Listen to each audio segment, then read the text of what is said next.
안녕하세요. 난쟁이가 쏘아올린 작은 공은 1970년대 산업화 과정에서 도시 빈민의 삶과 사회적 모순을 고발하는 연작 소설입니다. 난쟁이 김부리 가족의 몰락을 중심으로 철거, 빈곤, 노동 착취, 교육 기회 상실 같은 문제를 다룹니다. 소설의 줄거리는 난쟁이 김부리는 아내와 염전일을 하는 큰아들 영수와 난쟁이 아버지에게 연민과 불만을 느끼며 권투도장에서 가난을 씻으려 하는 둘째 아들 영아와 딸 영희와 행복동에 산다. 마침 바다의 오염으로 인해 안식처를 다른 곳으로 이주하게 될 때 보상차 받은 아파트 딱지를 손에 쥐지만 분양권에 많은 흥정이 따른다.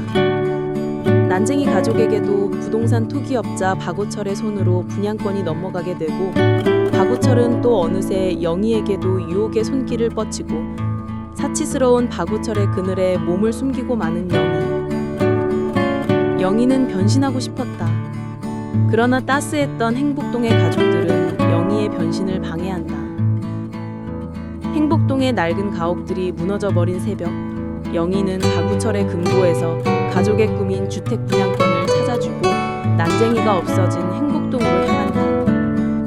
그러나 난쟁이 아버지는 벽돌공장 굴뚝에서 떨어져 자살하고 난 뒤였다.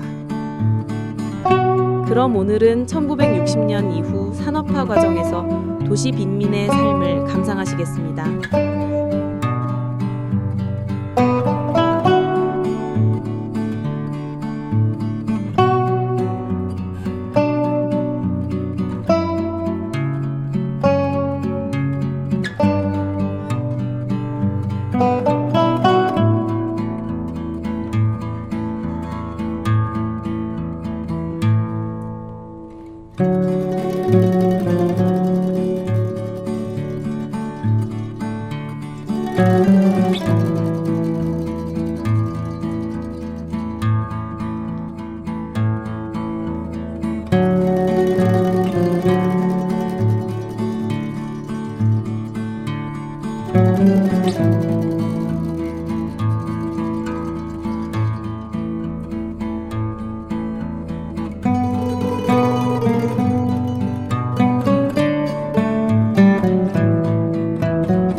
보릿고개를 겪으며 기아에 허덕이던 농촌 주민들은 60년대 중반부터 너도 나도 서울로 향했습니다.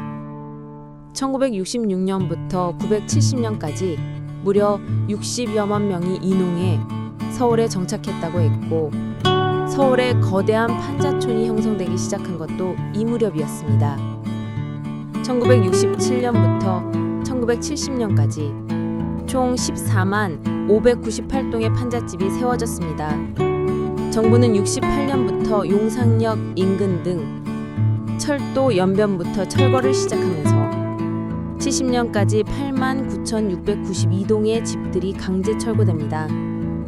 이때 청계천의 판자촌이 대표적으로 없어지게 되었습니다.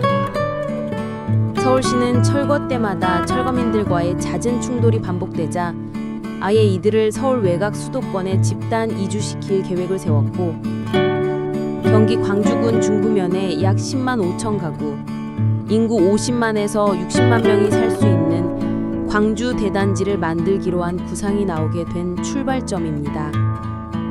광주 대단지는 지금의 성남시를 말합니다.